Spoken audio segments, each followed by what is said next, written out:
Just a quick update now for the latest on where the investigation into the origins of COVID-19 is up to and how the pandemic started.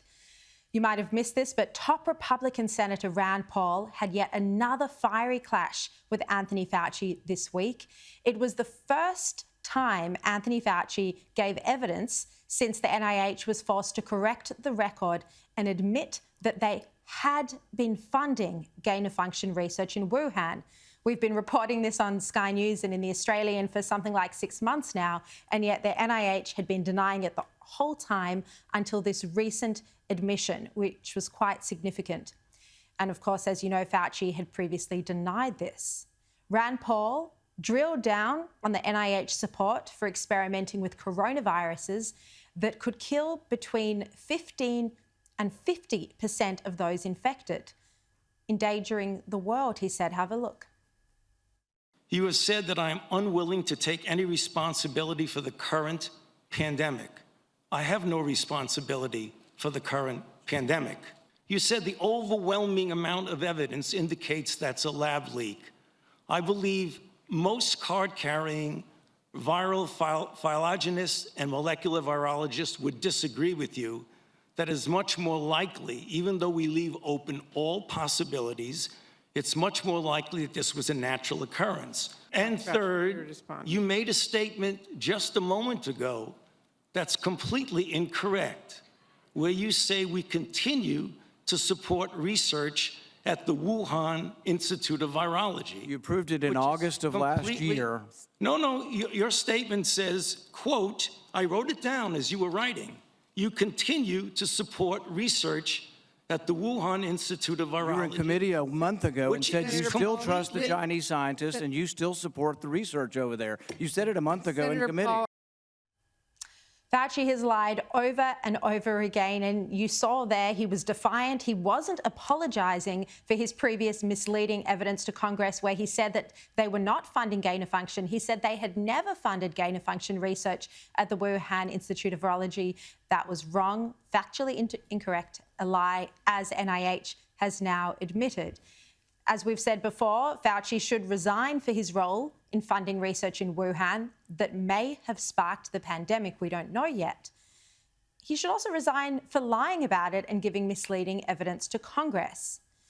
And as if this evidence against him wasn't damning enough, even more emails came to light this week that show that Peter Daszak, and this was the head of the not-for-profit group EcoHealth Alliance, that was giving money to the Wuhan Institute of Virology through the sub-grant from the NIH. Peter Daszak had been friends and colleagues, worked with the Wuhan Institute for 15 years before he was then sent in there by the WHO to investigate the origins of COVID-19.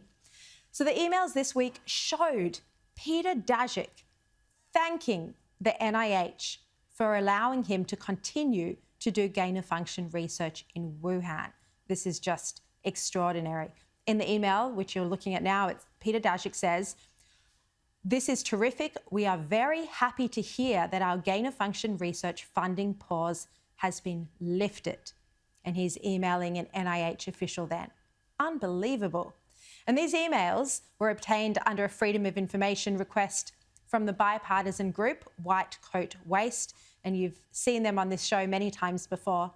But they had to launch a lawsuit to get hold of these emails because the NIH is covering up what research was happening at the Wuhan Institute of Virology just as much as the Chinese Communist Party is. And this is such a key point.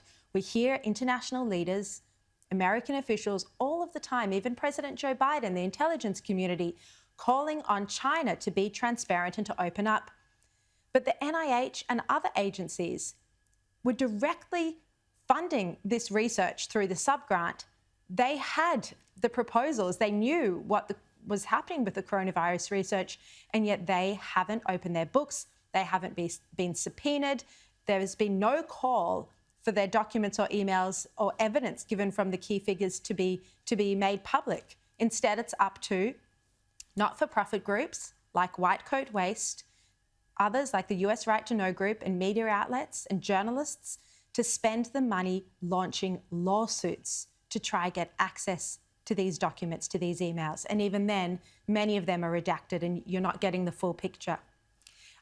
Now, I've been invited to brief members of the United States Congress early on Tuesday morning, our time. It's 3:30 on Monday afternoon in Washington, about my book and investigation into Wuhan, including the extent of the American support for the laboratory.